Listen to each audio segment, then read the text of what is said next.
हम लोग ये पीवाईक्यू देखते हैं जो नीट 2025 में एनएलएम वाले चैप्टर से पूछा गया है। तो सबसे पहले हम लोग ये जो क्वेश्चन है इसका डायग्राम बना लेते हैं, उसके बाद में हम लोग यहाँ पे एक केस को डिस्कस करते हैं। तो यहाँ पे मैंने दोनों डायग्राम बना लिए, smooth inclined plane and rough inclined plane, दोनों के डायग्राम बना लिए यहाँ पे। एंड ये जो एंगल दिया हुआ है यहाँ पे, तो सबसे पहले हम लोग यहाँ पे स्मूथ इंक्लाइंड प्लेन के ऊपर ये जो ब्लॉक है यहाँ से लेके यहाँ पे पहुंचता है उसका टाइम निकालते हैं। तो मान लेते हैं ये टाइम कितना है ts। अब देखते हैं कि इंक्लाइंड प्लेन के ऊपर ये जो ब्लॉक है इस पे अलोंग द इंक्लाइंड प्लेन कितना फोर्स लग रहा है। वो फोर्स लगता है mg sin थीटा एंड इसकी वजह से इसके पास में एक एक्सेलरेशन आ जाता है। एंड वो एक्सेलरेशन कितना मान लेते हैं हम लोग, a स्मूथ मान लेते हैं। तो अगर a स्मूथ का मैग्नीट्यूड लिखेंगे तो वो आ जाएगा mg sin theta divided by m। तो as इज इक्वल टू आ जाएगा g sin थीटा। एंड इस एक्सेलरेशन के साथ में ये ब्लॉक कितना डिस्टेंस ट्रेवल कर रहा है, l डिस्टेंस ट्रेवल कर रहा है। एंड हम लोग इस ब्लॉक को यहाँ पे रेस्ट से रिलीज कर रहे हैं, तो इनिशियल वेलोसिटी कितनी हो जाएगी, 0। तो इनिशियल वेलोसिटी यहाँ पे 0 हो जाएगी। अगर हम लोग यहाँ पे लगा दें s is equal to ut plus half at square formula, तो यहाँ पे इनिशियल वेलोसिटी 0 है तो ये वाली टर्म 0 हो जाएगी। एंड s कितना है यहाँ पे, l is equal to 1/2, a कितना है यहाँ पे g sin theta into ts square. तो यहाँ पे ts की जो वैल्यू आ जाएगी वो आ जाएगी 2l divided by g sin theta. ये ts की वैल्यू आ जाएगी।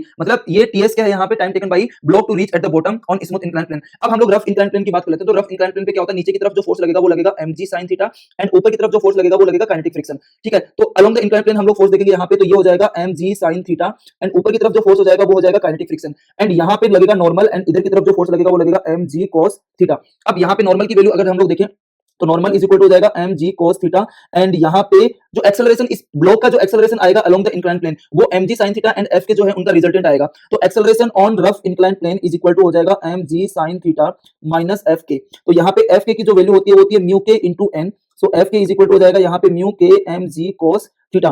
तो ऐसे हम लोग यहाँ पे ये डिवाइडेड बाई m भी आएगा। यहाँ पे एक्सेलरेशन में हमें फोर्स को m से डिवाइड करना होगा।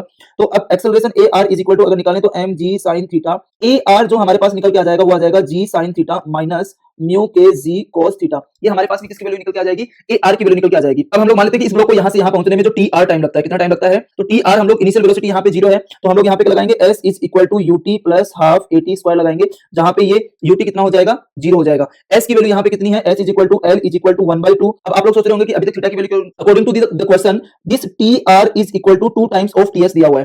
तो यहाँ पे tr एंड ts की वैल्यू पुट करेंगे, दोनों तरफ स्क्वायर करेंगे हम लोग, तो हमारे पास में आ जाएगा यहाँ पे 2l divided by g sin theta minus mu के g cos theta 4 into 2l divided by g sin theta. Okay, अब यहाँ पे क्या कैंसिल हो रहा है, l कैंसिल हो रहा है, 2l कैंसिल हो रहा है। ठीक है, उसके बाद में g कैंसिल हो जाएगा यहाँ पे। अब क्रॉस मल्टीप्लाई करेंगे तो हमारे पास में क्रॉस मल्टीप्लाई तो म्यू के into 4 cos theta is equal to 3 sin theta आ जाएगा।